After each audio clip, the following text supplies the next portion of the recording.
Alright, Jesse, what do you want to talk about? Mm. Well, what are we doing?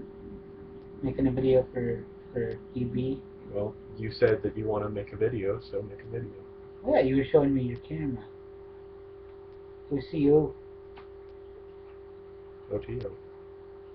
No, we're not talking about the OTO or the ATA or the GT or the SS. Not related to Hitler.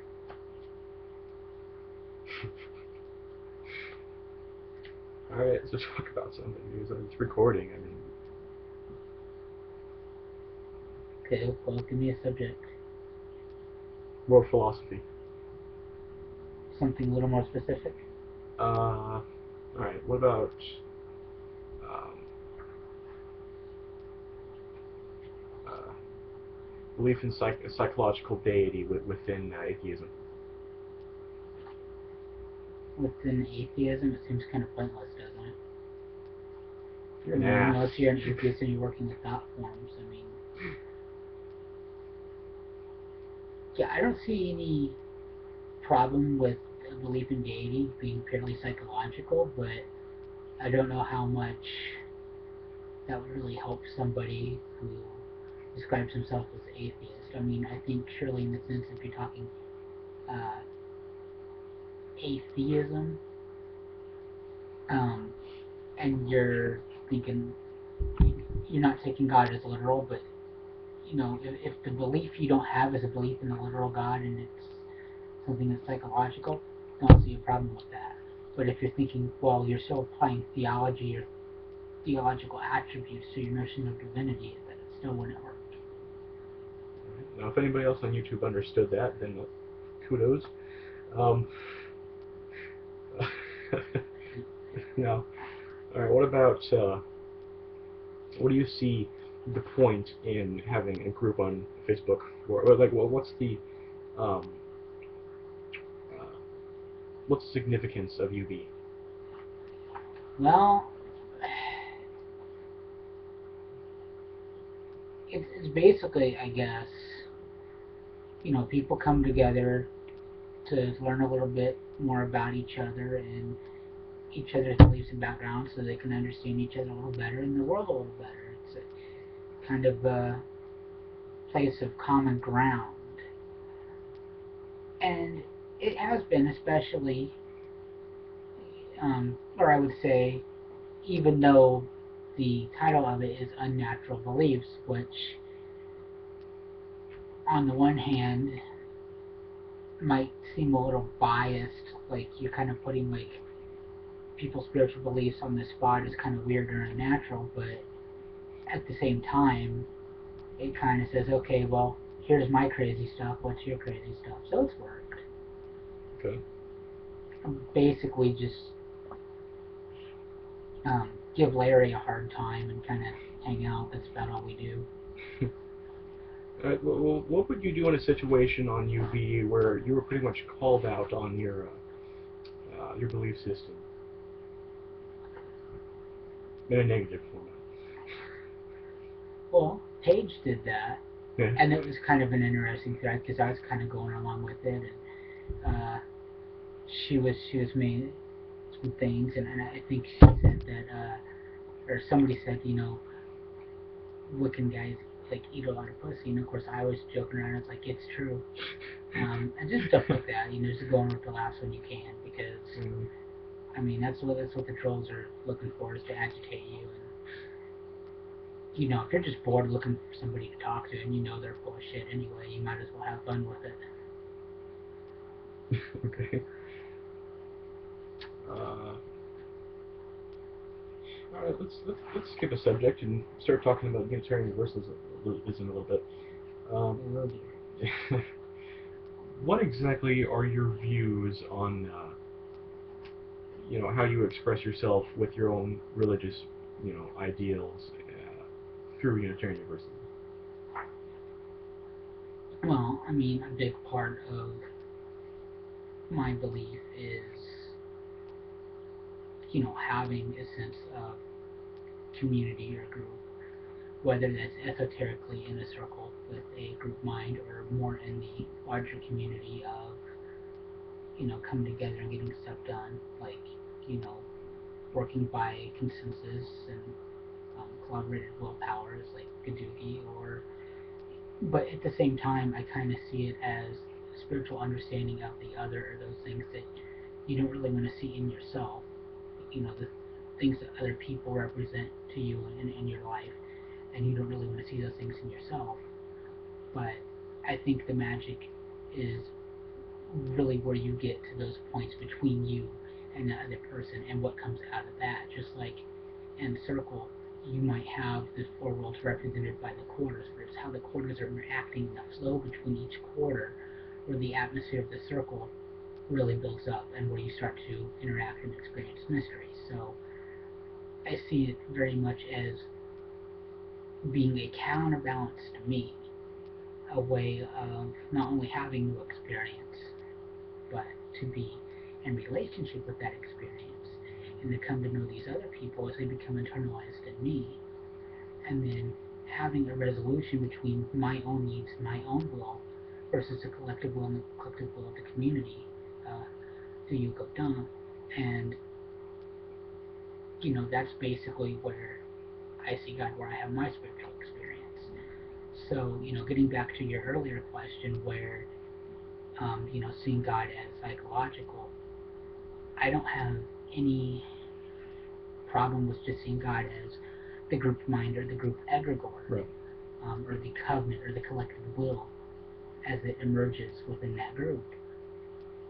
And I would say that, if there's something beyond that, when you're in that state, it's in sympathetic resonance with the collective state of all of creation. So, that's basically, my take on it. There's mundane stuff too, like going out and uh, picking up garbage, taking care of the environment, but that's all very spiritual and something that, mystic. Right. There's mysticism in it. It all has a purpose. Right. What about vice versa on that note? Because how exactly would you say that you could that it may, that your religious ideals allow you to be more expressive within Unitarian Universalism?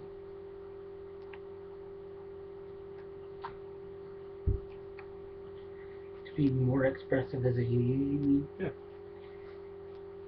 Well, I think, well, because in the traditions and the teachings and stuff that I've studied, which has always really encouraged me to learn about other belief structures, other religions and stuff, and to get to know um, different cultures on their own terms and people in those cultures. Like if somebody moved here from a foreign country, um, I would actually kind of see it as part of my responsibility as being of a community that they are now a part of to, help them integrate into that and to be able to communicate with people. So I will actually go out of my way to um, learn what I can of their language. Um, it may not be fluent, but enough to make some communication. And I think that's very important. I think anytime that we have an opportunity to kind of learn to communicate with somebody a little better, that we should do that, especially since this is a melting pot of sorts. I mean that's the way things are today. Um, so as a UU, I think because I've come from this background where it's not hard to me to change my perceptions and my cognitive thinking to have new experiences or to work within a different kind of system, and certainly with the stuff you're really expected to know in traditional Wicca, as like knowing a lot of the classic grimoires and whatnot, that I have worked within different magical systems, and there's a lot of overlap. There's a lot of underlying occult law that is consistent, but there's also a lot of differences and a lot of changing your thinking. Um, and that's not just to esoteric magical traditions, but spiritual experiences and just life in general. So I think that um, because it is an experiential path, an experiential religion, it does help me relate to people of different paths better than I think. I think I'm more versatile in that than I think a lot of people on certain paths are that aren't experiential because they're more locked into a certain structure of teaching that focuses them more in that one space. Okay. No, last question, because we're getting on a little time limit here. I've asked you questions about expressions through UU and expressions through your religion. Now, what exactly through, like, let's say, ceremonial magic and witchcraft what would be in a nutshell your description of your practice? Um, well, that would be a really big nutshell because, I started out, I guess my first circle of was astrology, a lot of the more esoteric stuff regarding astrology. And then ceremonial magic, I've worked with Ars Goetia and a bunch of other grimoires, and um, now I'm doing more of a Wiccan practice, but I'm also learning more about my own cultural heritage as well. Um, but really, it's still very experiential and really, seeking the self. I would say it's, know thyself, and I think my practice would be best described as, um, you know, knowing the self, but also knowing the self through knowing creation, and knowing creation through knowing the self, and internalizing a worldview, a pantheism where there are certain entities and stuff that represent certain forces of nature and components of the psyche, and they are linked, and that's able to cause a relationship between the two, between microcosm and macrocosm, and just being able to experience those different things and letting it, take you where it will, um, and letting yourself be guided by the things that are trying to communicate to you, instead of being so narrowly focused on this identity. Some people would call it the ego. Um, the ego can actually be useful because it's your TARDIS, it's your starship that allows you to be able to experience different things as an individual instead of losing that identity point of focus. Um, and that's really my practice. Your screen just flipped. Yeah, I don't know if it's the webcam's still on.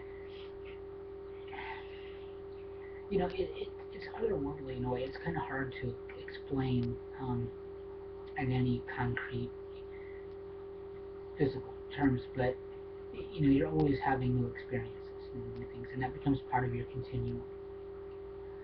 Um, and really, it's building up the self, exploring it, but you also become the worldview that you are. All those things you do in circle end up being inside you, and you carry it with you. Um, so I guess to be a better integrated individual and to be completely in control of my will and the agencies thereof is my practice. Alright.